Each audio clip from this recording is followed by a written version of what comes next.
We're here to talk about how to make your sound system sound good. And there's a whole bunch of ways to talk about that. There's a whole bunch of different things to do. I always say, let's start making sure that the room that you're listening in is going to be under control. And because of the great introduction that you led me to, the errors that a room can introduce to a speaker are phenomenal. 30, I said, you know, there's errors of 30 or 40 decibels. Does that word mean anything? What does 40 dB mean? Is that big? Is that small? What does that mean? It's huge. So if you take a volume control and you listen at this position of the volume control, you know, sometimes these things were still round, right? Remember them? They're still around, thank goodness. That's a great, that user interface is a beautiful thing. So if you listen to volume here, like about 1 or 2 o'clock, 40 dB is like going here. Huge difference. 40 dB is also 1%. So if there's a sound at a certain level, at a certain frequency, and the room is going to introduce a loss of 40 decibels, that means that other sound is 1% of the other one. It's attenuated 99%. You can't listen that way. Yet, I'm in rooms all the time where I see that, I measure that, and it sounds not good. So we're going to talk about that. We're going to talk about what to look for, why to look for it, and what the steps are. So, I guess I was already introduced. I've been doing this for a little while. Let's move on. So I do want to point out that these days I'm running 2 different companies. One is this engineering company John talked about. That engineering company designs, tunes, and architects listening rooms for all kinds of applications, whether it's pure 2-channel high-end or screening rooms for multi-channel surround sound for a film director. And MSR, separate company, makes and sells acoustical tuning materials. We tend to like to sell these things as kits, where we go, look, if your room is this size, here's a kit of stuff, absorbers, diffusers, and all the things I'm going to talk about that will help out. I've put some propaganda up here on the table you guys can pick up later. And as a shameless plug, I'm first going to introduce something that I'm really happy about. We struck a partnership with Meryl J., the gal who's been doing all these beautiful paintings of famous musicians. And we're actually putting 4 of her images on a sound absorbing panel. We've got those on display down the road over there. Really, really gorgeous. This is a way to do some of what I'm going to talk about without it looking ugly. Ultimately, unfortunately, one of the first things you have to do to tune a room is to put stuff on the wall that's going to make it look ugly, which is not good. That woman over there is smiling. Because she's like, yeah, it's ugly. It's ugly. The stuff that you have to do that I'm about to talk about usually affects the interior decor of the space. Not a good idea. So one of the ways is to try to hide this stuff as artwork. All right, let's jump into this. Who are you guys? I started to talk a little bit. How many of you guys in here love 2-channel, high-end, beautiful music? You sit between the 2 speakers for hours listening to concertos and weird early music ensemble. Okay, so 2/3 of the room. How many of you guys are multi-channel music enthusiasts? Okay, some of you have heard it. Multi-channel music is difficult to resolve. It's difficult to play right. And a lot of people who've listened to some multi-channel music have gone, that's not so good. That doesn't, I don't know, I don't really like that. I'm going back to 2-channel. And some of that is because some of the recordings are not very well thought through. But some of it is also that reproducing multi-channel music is pretty difficult to actually get the whole thing to come together. How many of you guys are home cinema enthusiasts? And what I mean by that is, hey, I love to watch movies and stuff like that. Okay. So we have a pretty even distribution in the room. That's good.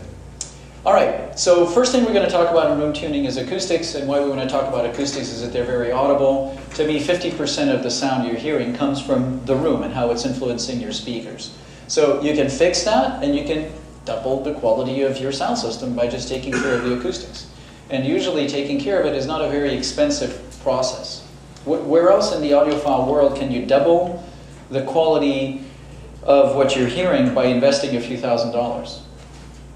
Normally, if you want to double the quality, you're going tens of thousands of dollars, right? And as you go up in price, the return, it gets more and more and more flat, right? It's really incremental as you go up into the tens and thousands. So I'm saying don't spend a whole bunch of money on amps and speakers until you've taken care of the room. Once you've got that, then you can go and invest on the expensive gear.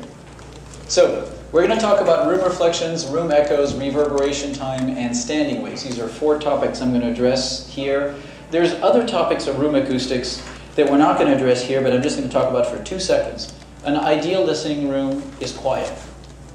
You don't hear any of this ventilation noise. You guys all hear this? That ventilation noise right now to me is about 30 decibels of background noise. When you're listening to 100 dB of dynamic range out of a good source, you've lost the bottom third. Not good.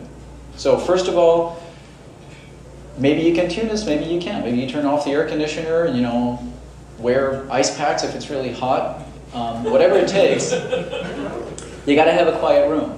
And ideally, it's decently sound isolated so that you don't hear adjacent rooms interfering with what you're doing. So trying to listen to very meticulous, high-quality music in here today would be almost impossible because of what's going on, I think, there or there, and because of this background noise. And then there's what the room is doing in terms of its echo conditions. So this is actually not bad. This room has about a half a second of reverb time, because somebody was actually thinking when they built this presentation room and put some padding on the walls.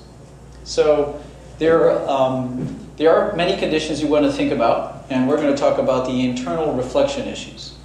So I like to talk about the room as being part of the acoustic interface. And I talk about that because we're all used to talking about electronic interface, which is the interconnection between source devices, our preamps and surround processors. If you're going to use an equalizer, which I highly recommend, a good one, you also have a connection over here. And then the power amplifiers are all, today you can get very good products and you can patch them together with good cables. Different manufacturers of cables over here have their wares they want to show you, and they're all very good. And at the output of our power amp, we have a very linear signal available to us today at very reasonable costs. And we're going to take this signal and we're going to feed it to our loudspeaker that's going to send some direct sound and a whole bunch of reflected sounds over to the room that you're going to hear, and that's out of control. So I'm going to spend a little time talking about what these various reflections are doing to your sound and how we control them. Welcome back. Repeat offender. So conceptually, let's look at a condition where, seen from the top, you're looking at a listening room, loudspeaker's over here, it's sending sound to you, and that sound is one that has a nice round tone. Imagine anything that's just like, wow, it's really smooth, bell tone, cello playing really nice. Direct sound from the speaker to the listener, if it's a decent loudspeaker, is going to be good. I don't care what room you put it in, as long as the air between the speaker and you is there, it's going to produce good sound. That interface is a good interface. Now, good modern hi-fi speakers don't just send sound directly out to you like a beam. They're not like a laser pointer. I'm going to point that at the ceiling. Laser pointer only points light at a very, very specific location.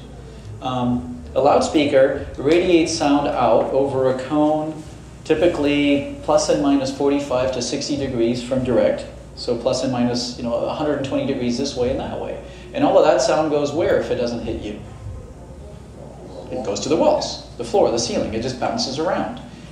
So that sound of the bell tone, there's an initial impulse of that sound that goes from the speaker to you, and you hear boom. And then there's another one that hits the left wall, and now you hear boom, boom. There's two of them. And the interaction of those clouds up the sound, because now your brain has to go, well, I just heard a bell tone, and now about 5 milliseconds later, here's another one. Which one is the real bell tone? And then off the right wall, there's another one of those. And then off the back wall, there's more of those. And off the other surfaces, like in this case, this reflection here has to hit that wall, this wall then comes back later. And every one of these reflections further clouds up the sound with ghost images of the original sound. So instead of hearing one bell, you're hearing 40 bells.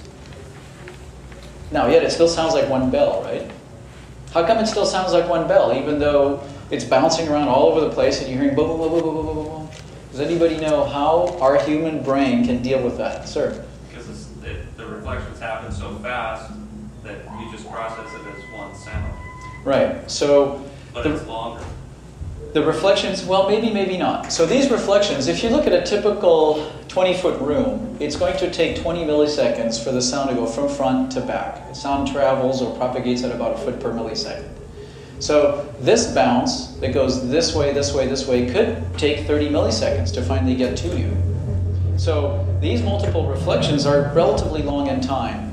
But built into our brain is a process in which we're always looking at the patterns of the sound that's going into our ears. And if we find a first arriving sound that's coming from in front of us, accompanied by one that's a little bit later that has the same pattern, especially if it's coming from a different direction, we're programmed to ignore those second, third, fourth, fifth, 10th arriving sounds.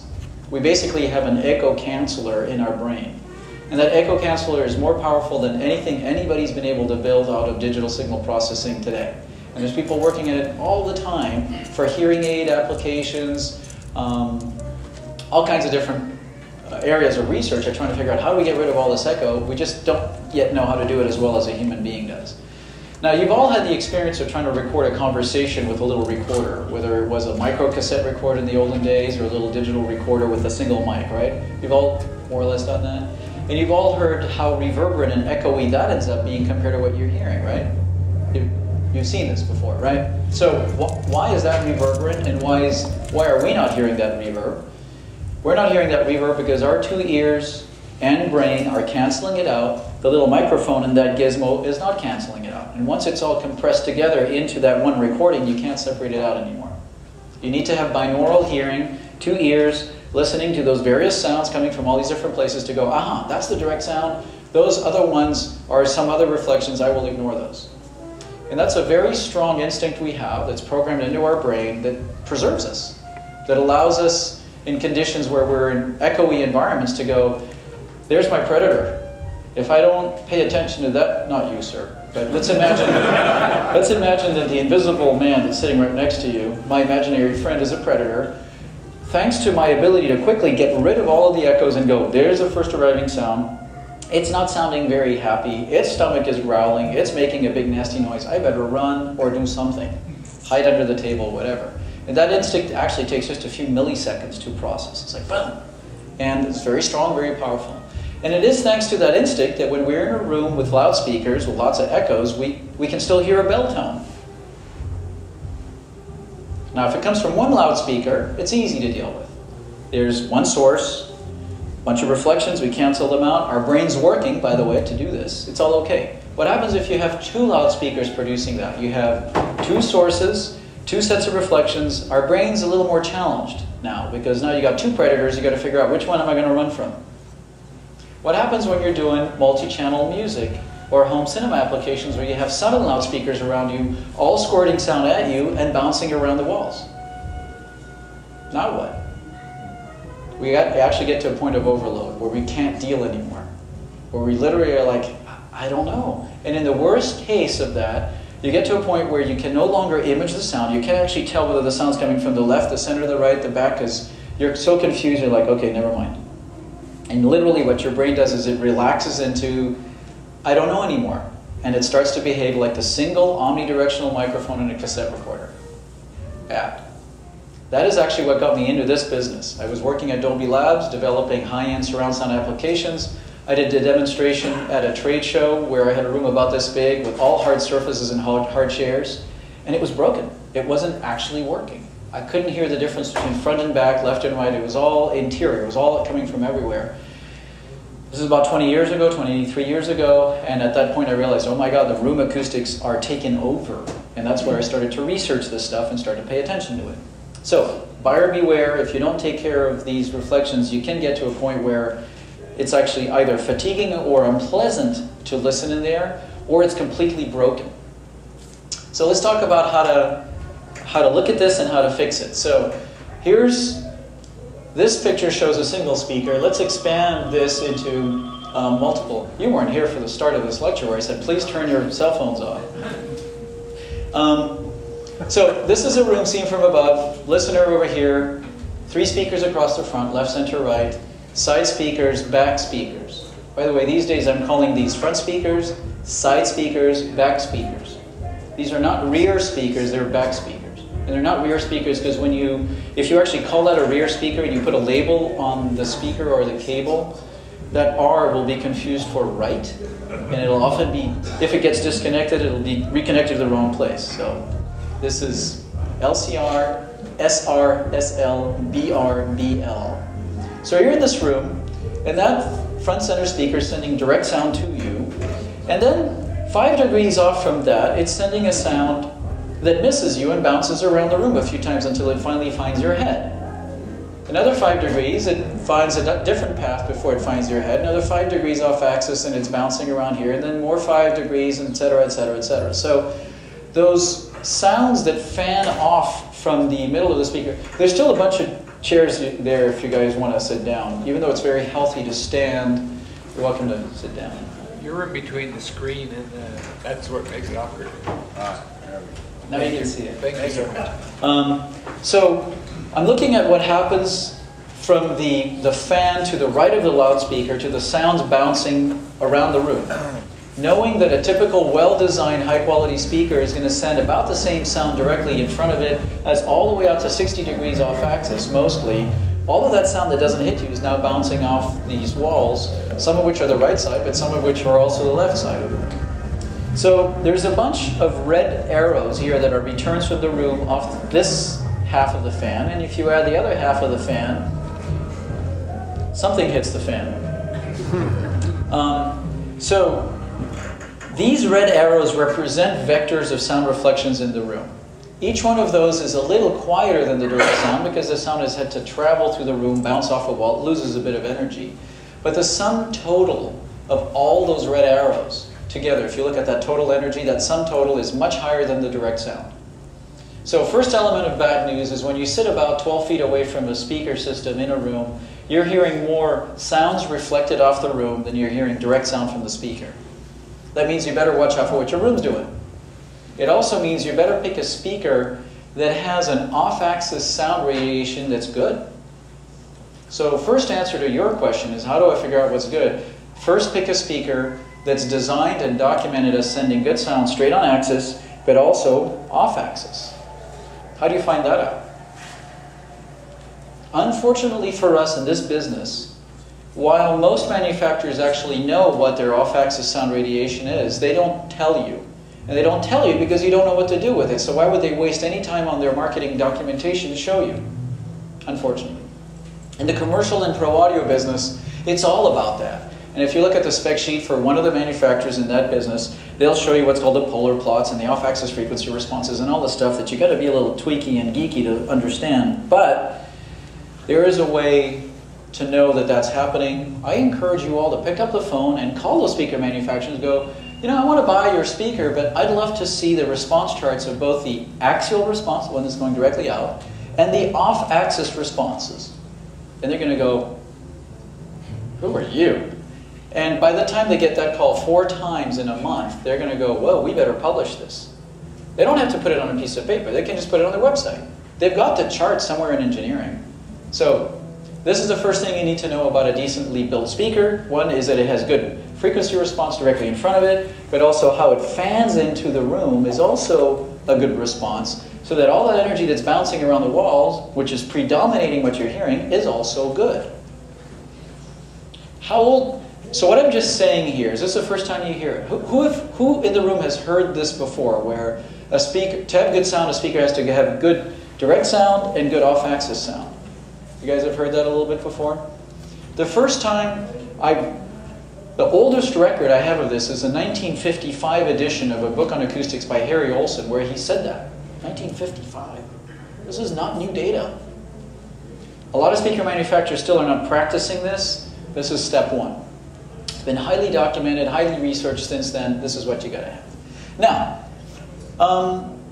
problem with this is you have so many sound reflections that are competing with the direct sound out of either this speaker and or this one and or this one and or this one, and that you end up with chaos. Too many sound reflections, your ear brain doesn't know what to listen for, it's a mess. Now, I'm showing an extreme case. I'm showing a room that doesn't have any treatments, and we've all heard pairs of speakers sound pretty good in rooms that are reflective, right? That show this amount of reflection, right? Who has never heard this? Who has never heard a speaker sound good in a room without any control? Okay, we've all heard that. What did it take to get there? Do we all agree that it took actually some time in moving the speakers around in the seats and trying this and trying that until you got there? That's what it takes. And what you're doing in moving the speakers around is you're changing the relationship between the speakers and the boundaries and the reflections so that in the end, at your seating location, all that stuff is actually constructively adding as opposed to destructively. So when you have one speaker, that's not that hard to do unless that speaker has to be for aesthetic reasons at a certain location, then you can't move it. When you have 5 speakers or 7 speakers, it's really hard to move them all until they're all constructively working with you. So the second element, I guess, of bad news is that as you grow the number of speakers you're using, it gets harder and harder to control this chaos by just moving speakers around. Let's talk a little bit more about this chaos. I like to think of reflections as sometimes creating distortion. It's not harmonic distortion, it's spatial distortion. And in that spatial distortion, if you have a case like this of a center loudspeaker feeding a saxophone sound to your seating location, accompanied by a reflection off the left wall, all the way bouncing over here, which arrives back to you maybe 2, 3, 4 milliseconds later with a little bit less energy, but still pretty strong, those combinations make the saxophone sound bad. It just sounds like it was run over by a bus. A solution to that is to apply a material on the wall that would be absorptive, a fibrous material called an absorber, that would just turn that acoustic energy, which is air molecules that are vibrating around, turn it into heat through friction. So you can put an absorber there and suddenly you get back to clarity in the sound of your saxophone. Or you can scatter that energy out so that it doesn't bounce off the wall like a mirror. Instead, it just scatters into small pieces. You preserve the energy, but what hits your ear is now sort of scrambled in time and phase, so it doesn't interfere with the direct sound. So what do you want to use? Absorption or diffusion? The answer is both. You want a certain amount of each of them. Now, if a little bit of absorption or a little bit of diffusion is good, why don't we just cover all the walls with this stuff? Let's just put it everywhere. And we all know that's not going to sound good. I don't know how we know that, but we all know that's not going to work. And the reason that doesn't work is that if you put a human being in a room that's completely dead, the human being's expectation of reflections is so contradicted that it just doesn't sound right. You're used to being in rooms and to hearing sounds and reflections, and if you deprive all of them, if you get rid of all of the reflections, you start going, what's wrong with this? Your brain is just not used to that. So if you were to put, fiberglass is a common absorptive material. I actually prefer a material called rock wool, which is, it looks a little like fiberglass, but instead of being made out of glass, it's actually made of volcanic rock. It's higher density, it's more frictional, it works better. So let's say you decided to put 4 inches of rock wool all the way around a room. What's going to happen is you're going to end up sitting in the middle of the room going, what? It's just unpleasant. Has anybody actually ever heard a room like that? A few of you, okay. That's a bad thing to do. So too many reflections is a bad thing to do. No reflections at all is a bad thing to do. Somewhere between the two is a good thing to do. So we need to preserve some reflections to support the loudspeakers and also not to completely contradict our brain's expectation of what's going to happen in this room. So now is the, well, what's right? You know, this gentleman was going, like, what am I supposed to do? So after my experiment in 1987 of trying to pull off a surround sound demo where the sound was broken, I started to go into the study of this and figuring out, well, what do people do? What's out there? And we're lucky that there's actually a fairly extensive body of research done by pure scientists to figure out what the average human being likes, given a room of a certain volume, given a certain distance to the speakers, what is actually going to yield good sound. And this particular body of research, it's about 18 years old now, found that if you take a big enough cross-section of human beings in various countries and throw everything from solo instruments to orchestral music to speech to jazz to classical, you can actually start to get a statistical analysis of what most people like for a reflection energy in a room to go, I love it in here. I don't want to change anything anymore. That is, again, subjective research. And what I mean by subjective is that there's no measurements, there's no way to measure the liking other than going, do you like this? It's just kind of, again, like going at the optometrist and going A or B, A or B. And the optometrist keeps trying until they find a prescription that works for your eyes. So in this extensive body of research, There's a way to connect the dots between a room size and the target amount of reflection energy in the room. And you can read up on this, it's fascinating. There's an equation that kind of gives you the correlation between room volume. That's the cube root of, it's 0.3 times the cube root of 3032 divided by the room volume. That will give you some information about the reverb time you need. Now, that equation is very complicated to calculate. I can show it to you later. But the rule of thumb is that if you cover the walls with 20% of absorptive surfaces, you'll get to that target reflection decay time that was found to please most human beings. That means that if that wall over here is about 300 square feet, if you cover those walls with panels evenly distributed that correspond to 20% of them, you will end up with good sound. Here, here, here, and maybe on the front wall. Okay? It's pretty, in the end, can be very complicated, but the solution is quite simple. You want to distribute those absorbers evenly, and that will lower the reflected energy in the room. The other thing that's been found in these recipes is if you cover 25% of the surfaces with diffusers, scattering devices. So these are devices that don't absorb the sound. They preserve it in the room, but they scatter it into little pieces that are just flowing freely in the room like a mist of sound. And you interleave those diffusers with the absorbers. So imagine again that we're going to treat this room. We're going to put maybe a 2 foot wide by 5 or 6 foot panel over here. We're going to have a gap, another panel, a gap, another panel, a gap, all the way around. And in those gaps, in certain locations, you put diffuser devices. And I'll show you some pictures later. These are devices of different shapes that basically let the sound reflect back in the room, but in a scattered way. You'll end up with really good sound. And I'm going to differentiate between two different types of diffusers here, calling one 2D and one 3D. A 2D diffuser would be like a portion of a cylinder, a barrel, that a sound vector hits and it gets scattered horizontally as a 2D plane. And a 3D device would be like a pyramid or a jumble of different heights of materials that are going to re-radiate the sound in 3 dimensions, hemispherically. It's been found that putting the 2D panels towards the front of the room creates a lot of energy traveling this way towards the front of the room. It gives a sense of openness in the sound field. And putting 3D panels towards the back of the room up in the upper areas gives you a return of energy from up here coming back to you just like it would in a concert hall. So doing just those things, which is buying a set of panels, preferably at least 2 inches thick of rock wool or fiberglass, placing them at even intervals around the room, no more than 20% of the surface area, and then interleaving some diffusers in there is step 1 towards taming this beast that is the room. Don't forget the ceiling, because sounds are also going up to the ceiling and reflecting down. And same thing, put some absorbers over here, some diffusers there, and you'll end up with good sound. I have pictures of all this in a second. Please bear with me. Now, a thing that people often forget is bass absorbers. Rooms tend to boom a lot in the low frequencies, and bass absorbers are going to control that. The problem with bass absorbers is they're usually bulky, they're big, and they're complicated to figure out. So we'll talk about this a little bit later. In my recipe, this is a way that I suggest laying all this stuff out. This is our same room we had before, but now we've actually put modules on the walls, and I'm going to show you that fan out of energy. So in that same room, we have a direct sound in green going from the speaker to the listener. And then I'm going to start with the first extreme fan, the 60-degree one, would bounce off the wall and instead of bouncing off the wall, would get absorbed. The next one would be diffused, absorbed, diffused, absorbed, diffused, diffused.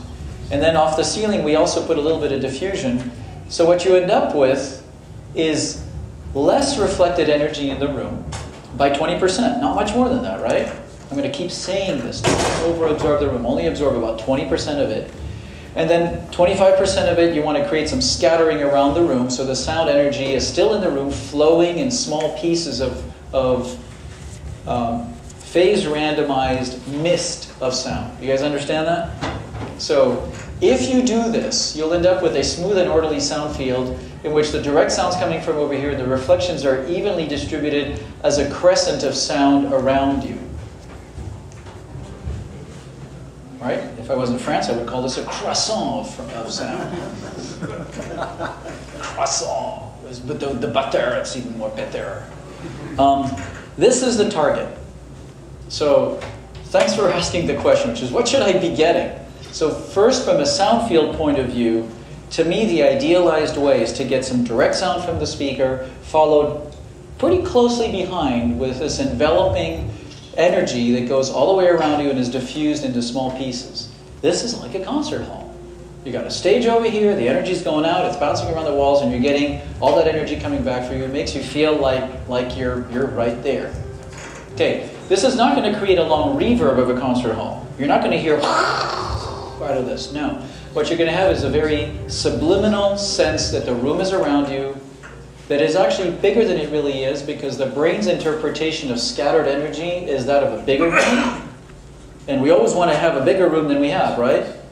If you're in a 300 square foot room, you wish you had a 500 square foot room. If you're in a 500 square foot room, you wish you had a 2,000 square foot room. How big is a concert hall? Thousands of square feet, and you want that. Your question, sir? He actually answered it already. He answered I it. wondered if there was any difference with surround sound. Okay, so that's a very good question. So what happens to the sound that's coming from here? And that is a big challenge, because things are not only front biased anymore. If you do a layout like this, look at this. This direct sound is going to go to your ear brain over here. Off-axis sound is going to get scattered here, absorbed there. Scattered here, absorbed there. So if you do this layout, one of the reasons to do this interleaved layout of absorption and diffusion all the way around the room, one of the reasons for that is the fact that sound is not just front biased anymore. You got to be able to do this for the sides and the back speakers. That being said, even in multi-channel sound, whether it's for music or film, most of the energy is front-loaded. So if you actually look at this carefully, there's a little more emphasis towards the front arriving sounds than the sides and back. You can't make it all work. All right. Any questions so far? This obviously applies to two-channel as well as Yes. surround sound. So the question is two-channel surround sound? Yes. I will go on record going, a multi-channel system that doesn't have a good pair of left and right speakers working is not going to work. And I have people all the time going, well, you know, I don't really want to do a home cinema because I want my left and rights to work. It's like, no, that's not how it happens. You cannot do 5.1 channel correctly if the left and rights don't create on their own a very good sound image with good spatial response, with good temporal response. You just cannot. Every time I've been in front of a system like that, bless you, where the left and rights are not working right, the whole surround experience, while it's there, you hear stuff going around, it's just not well integrated, it doesn't feel like you can relax into it. I'll take the other questions a little bit later, I just wanted to make sure we're all on track. So, bless you again. So, what's acoustics? To me, acoustics is really a discussion of the interface between the loudspeaker, the room, and the listener, and it's really a key product set you need to have, you need to control that, or else you can't hear all the quality of your speakers. Once you treat the room, you'll find that the amount of futzing with speaker locations gets reduced by a large amount. Once you treat the room, you can move the speakers closer, further from you, and things tend to hold up. And your sweet spot tends to be wider because you're not so influenced by what's going on in the room bounces. It's tamed. You're just basically taming down the room. We're not eliminating it. We're taming it. All right. So let me expand a little bit on how we tame and what we do. Reality is I have a lecture that really needs 3 hours. And I had to choose whether to call out all of these slides and stop here, or have some selected ones in there based on questions. So I have selected ones. I'm going to talk about certain specific things, jump through a bunch of slides, talk about other things. So I want to expand a little bit on this concept that we talked about a second ago here with these direct pass and reflected pass. And I want to talk about this concept of comb filtering. What does the wall do in terms of spectral response to the sound you're hearing? When you have a bounce off the right wall from a speaker, you end up with a comb filtered effect. And that comb filtered effect can, in terms of physics, be looked at this way. If you have a speaker over here that's sending sound to you, and it takes time T1 to get from the speaker to the listener, with sound traveling at about a foot per millisecond, can anybody tell me how long it will take for the sound to go from the speaker to you if you're sitting 12 feet away? 12 milliseconds. You guys are listening. Just kidding. I guess I'm doing okay. 12 milliseconds. Now, if that path over there takes an extra 5 feet, how much later is that sound going to get to you? 5 milliseconds, exactly. So first arrival will hit you 12 milliseconds after the sound was fed to the speaker. The next one's going to be an extra 5 milliseconds. So 5 milliseconds later, there's the same sound arriving, and depending on what frequencies are in the sound, some of those frequencies will add together, and some of them are going to cancel out. It looks like this.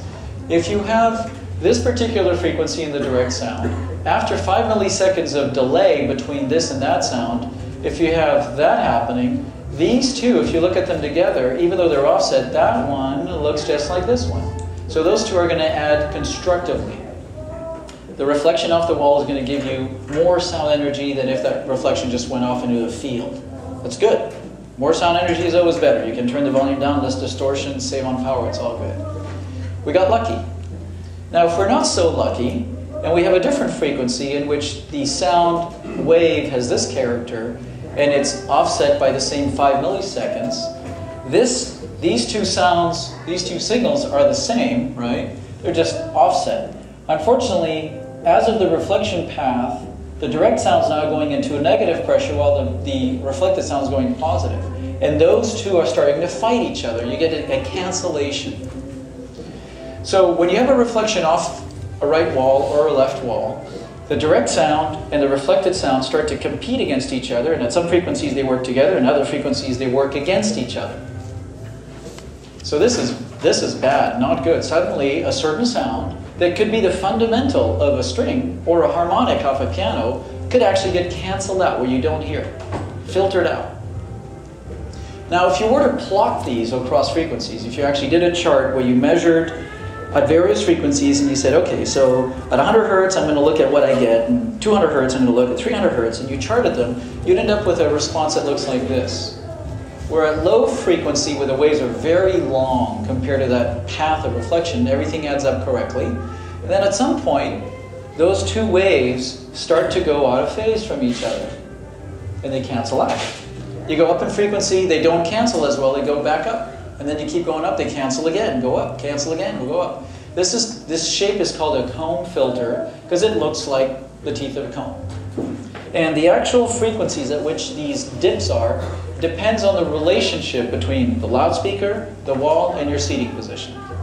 If you move the speaker closer to the wall, the frequencies all move up. You go further from the wall, they move down. Up, down.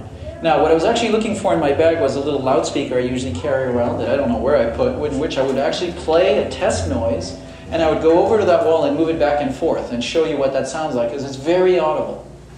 I think I left it at my booth, so I will actually do a simulation of that sound. What it would sound like is if I was playing pink noise, which is just a test signal that has equal energy at all frequencies and just sounds like rushing water.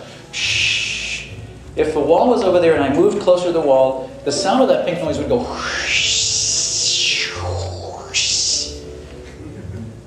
That's what it sounds like. You like it? I don't need no stinking speaker. What's actually going on is your auditory system is noticing where these dips and peaks are going on, and it seems to create a pitch. It's changing the sound. The wall is changing the sound. Do you want the wall to change the sound? No. You want the sound to come from the speaker, not be changed by the wall. That cone filter is changing your sound. Bad wall. So what you're doing when you're moving speakers around is what? You're changing that relationship between the speaker and the wall, the speaker and the floor, relative to your seat position until that badness is reduced. Here's the worst case scenario. Murphy's first law of acoustics, of where you're going to put the speaker, because somebody in the family says, honey, this is where we got to put them. I don't want them anywhere else. Murphy's first law says that the cone filter set off the right wall, those frequencies, will be exactly the same as the ones off the floor, exactly the same as the ones off the ceiling and off the back wall. Which means that instead of getting one set of dips, those all get multiplied into really deep dips, and you're going to miss huge sections of frequency. Because by laws of chaos and Murphy, it'll just all overlap at the same frequency. So you get one set of problems that overlap on the same and the same and the same. Bad, right? So you're listening to strings and suddenly a bunch of the fundamentals of the strings are gone. So you move the speaker slightly, which doesn't get rid of the cone filters, It just means that the ones off that wall and that wall are now different than the ones off the floor. And now what you've done is rather than have a triple whammy at one frequency, you're spreading them out. Less bad. There's still some holes, but by making them less deep, it's less audible. So that's what all y'all, including me, have been doing by moving speakers around this way and moving seats, is trying to change that interaction relationship between the speakers and the walls. You can do that, or you can just tame those reflections so you don't have all those problems. And what's the right answer is a bit of both. Because we're not going to eliminate all the reflections. I just told you you're only going to control 20% of them, so there's still 80% of reflections. But in my experience, that's enough to control it sufficiently. So you're going to tame some of it, you're going to plan on moving the speakers around until the image is glorious, and you're going to be happy with the results. There was a question, I think you had a question. Yeah, the cone filtering, does that change, because it's the reflection point at your ear. Yeah. If your speaker stays in the same spot and you move over 3 feet, does the cone filtering change? Completely. And my favorite demo is to do that speaker, move it back and forth, and then I keep the speaker, this distance from the wall, and I have all you guys move back and forth in unison, so you'll plonk your heads into each other, and you will hear as you move your head. So you're totally right. It changes as you move your seat. It's the triangle relationship between this, this, and this that affects it. So this is how we have gotten around these problems for years without any acoustical treatments. But what I'm saying is it gets more and more complicated as we have more and more speakers, and in all cases your brain has to get involved in trying to convince you that it's not there. And at the end of my day, my brain is fried. Am I the only guy here that has a fried brain when I get home? Yes. No. Okay, so one other little thing I do want to point out is, did you know that at the main seat of a typical listening room, in a typical living environment with some carpets and a little bit of draping and a little bit of furniture, you're actually listening to more reflected energy than direct energy. Do you understand why? Right? There's a lot of those vectors. Remember that in my other drawing, this was in green, that was in red, but in here you can actually see all these reflected points. There's a lot more of them. There's a concept in acoustics called critical distance, which is where the direct sound is the same energy as the reflected sound. As you get closer to the speaker, you're getting louder and louder energy from the speaker, and so you're starting to get to a point where the reflected sound, which is the same level, is not as dominant. Do you guys happen to know what that distance is? That's very arcane. 6 feet. 6 feet. The gentleman there knew 6 feet. That piece of knowledge, along with $6, will buy you a glass of, no, $8 will buy you a glass of wine at most local places. How did you know it was 6 feet? You don't know. 6 go 6 from the front. So, 6, he must know something. He's not admitting. 6 feet from a loudspeaker in a typical living environment is the place where the direct sound and the reflected sound energy are the same. 6 feet. Anything past that, you're dominated by sound reflections. Does that tell you got to take care of your sound reflections? I think so. So, we need to control that reflected energy. We need to change the ratio of direct to reflected sound. We're going to do that with some absorbers or diffusers. So I'm going to scoot through this really quickly. If you're going to use... Can I get a question in? Actually, I looked at my watch, and it's telling me that I have... You're not explaining with 6 feet why. Are you saying that should I be 6 feet from the speakers? Okay, so do you want to sit 6 feet away from your speakers? No. That's kind of cramped. How do you put you and your entire family 6 feet away from the speakers? You can't. You're going to sit 12 feet away from the speakers. That's what feels comfortable, 12 or 13 feet. But at that point, you're going to be bathing in surrounded reflected energy. So what do? You got to tame down that reflected energy. And that's what that 20% of coverage of the walls is going to do. Is going to move that critical distance back to about 8 or 9 feet. So you're not so dominated by reflected energy. So if you're going to use absorbers, please do me a favor and use at least 2-inch thick absorbers, because 1-inch absorbers only work down to 1 kilohertz, 1,000 hertz, which is right in the middle of a piano keyboard, and everything to the left of that is not controlled. You need to go down to 2 inches of thickness so you get 500 hertz of effectiveness. And if you really care about your music and you've just invested $20,000 in a pair of really nice speakers, you probably owe it to yourself to control down to 250 hertz, which means that the panels, the absorber panels, are 4 inches of thickness. Not very pretty on the walls. be the first to agree, but the fact is physics says that's how thick you need to have on the walls.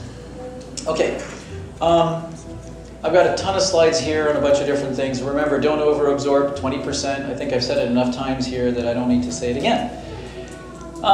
Really quickly, I will say that low-frequency absorbers get to be a problem because you want to control down to 50 or 60 hertz. And if you use regular frictional absorbers, fiberglass, they're going to have to be this thick. That's not pleasant. There are other topologies for bass absorbers that are perforated boxes, so enclosures that have little holes on the front of them, or tympanic absorbers that are different topologies that are specifically made to control the bass. That's what you want to put for bass absorption. And we make those, other people make those, but there is such a thing as a bass trap, as they're called, to control low frequency energy. Let's talk about the scattering business. The idea of scattering is that you're going to take that reflected energy and redirect it into the room in a scattered way. And I talked about the 2D and 3D. This is what a 2D diffuser could look like, a portion of a cylinder. But also there's these slotted diffusers out there, things that have ribs in one direction. That's also a 2D diffuser. The sound scatters off all these little ribs and returns into the room in a plane of 2D. A 3D diffuser, so this is an example of a 2D diffuser, just a cylinder made out of wood. Works great. This is a 3D diffuser. So a shape like this that looks like a skyline, they're often called, will scatter in 3 dimensions. Hemispherically, you want to put those towards the back of the room. They work great. They tend to be kind of deep for good operation, 4 to 6 inches deep. This is an example of a panel we made called the trifuser. Another trifuser. They're wood cells, really pretty, they work well. And there's a bunch of manufacturers making them. Of course, ours are the best. Okay, slap echoes need to be controlled in a room. Slap echoes are what bounces back and forth between walls this way or that way, and the control of them is simply the same as before. Some absorption, some diffusion. By the time you've covered your walls with 20% of absorption and 20% or 25% of diffusion, slap echoes will almost by necessity be gone. All right, last thing I want to talk before we take some questions is this thing called standing waves.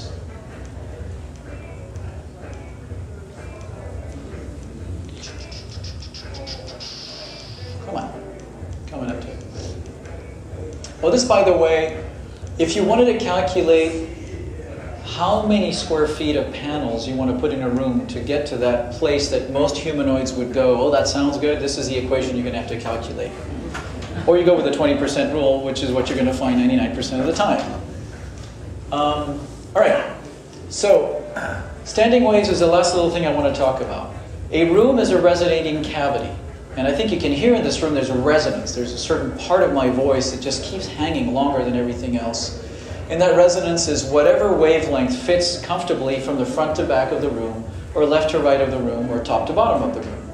And at that place, the sound that goes back and forth does this. It bounces back. At a different pressure point, it bounces back differently, bounces back differently, but it coherently goes back and forth. And at some places in the room, it constructs strongly, adding 6 or 10 dB of energy.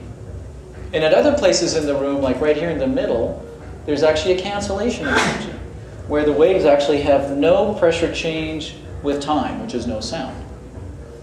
So all rooms have this problem as long as they have walls. And what this problem means is that some places in the room you have long, loud, resonant energy, like a string on a guitar just going boom, decaying forever. And at other places of the room, sometimes only 2 feet back from there, you could actually have no sound at all at certain frequencies. A 20-foot room will usually have this condition right around 55 to 60 hertz, which is right in the middle of that thing on a drum kit called a kick drum. So in a worst case condition, you could actually have a kick drum where at some seats it sounds like it's just going, and in other seats it's going boom, boom, boom. Bad. So you gotta totally control that. And the way you control it, let me skip through this. The reflection and diffusion doesn't deal with that? So the question is, the reflection and diffusion doesn't deal with this. It can't because it's not ever big enough. So these waves, a 100-foot wavelength is 10 feet long. A 100 hertz wavelength is 10 foot long. A 50 hertz wavelength is 20 feet long. You've got to control at least a quarter of the wavelength. So you have to have materials that are 3 feet, 4 feet thick before you get any effect. So you want to do something, but the traditional recipes are not right. Here's the recipe for this. First of all, I do want to say that there is typically 4 or 5 frequencies that affect the resonance this way, 4 or 5 this way, 4 or 5 this way. And if you looked at just the length of the room, the first pressure gradient you're going to get, that's where a wave is actually twice as long as the room, is going to put a null in the middle of the room. The second frequency, which is where it fits entirely in the room, you're going to get 2 nulls, 1 1/4, 1 3/4. At the third frequency, which is 3 times the original frequency, you get 3 nulls. At a sixth, this is 1/6, 2/6, 3/6, which is a half, 4/6, 5/6, and then you're back into loud. And then at the fourth harmonic, which is, this is 4 times the original frequency, you get 4 nulls.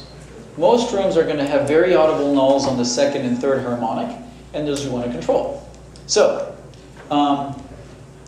in addition to having these nulls and peaks, when you're in a peak, the peak stays for a long time because it's a resonance. A resonance just means it's going to build up slowly, and it's going to hang for up to 2 seconds. So instead of getting a kick drum that's going boom, boom, boom, you get woo, woo, woo. Not pleasant. So what we're going to do to control this is we're going to apply a 5-point strategy. If you can design a room from scratch, you want to make sure that the resonances this way, that way, and this way are not all at the same frequency, because then you end up with a triple whammy. So you ratio the room so that the standing waves that are there are distributed across different frequencies. Second strategy is try to move speakers and subwoofers so that they're not exciting the standing waves so much. That's what we're doing when we're moving speakers around. Third strategy is to use some kind of bass absorption, and there's a bunch of people making bass traps. We have this fantastic device called a spring trap, which is a spring-loaded triple Helmholtz resonator with a large pistonic front baffle. Big words. Big words. It works good. We got a patent on this. It's about $900 retail. It works well. I'll leave those over here if you guys are interested in those. You put 1 or 2 of those hidden in corners of the room, and it takes care of stuff. The other thing is don't sit where there's nulls and don't sit where there's peaks. That's what you're doing when you're moving the seats around. At the end of all this, and this is the final piece that I want to say over here, is you've tamed the walls for mid and high frequency reflections. You've put some absorption, some diffusion. You've tamed the room resonance by putting some bass control in the room. You've put your seat where you're not hearing big peaks or dips. You put your speakers where they're not energizing the peaks or dips. You will still have some errors in frequency and time response. The only way to not have those is if you built an anechoic chamber with 10 feet of fiberglass all the way around you.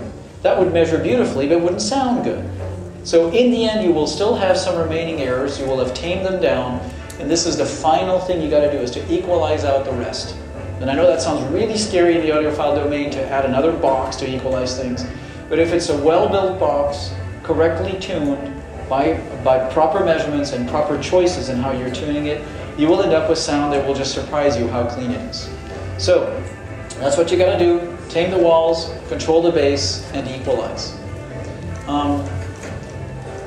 John's coming up, and we're going to take some questions, but I'm going to ask you actually to pass the microphone around if you don't mind. It's 12 minutes. Oh, okay. Make that seminar. All right. So we'll move it outside. One question. So there's who is the next presenter here? We got some minutes. They're all outside. All right. Let's get those guys in here while I'm tearing down. They can set up, and then we can talk. So I can actually talk and tear down at the same time. I learned that from my wife.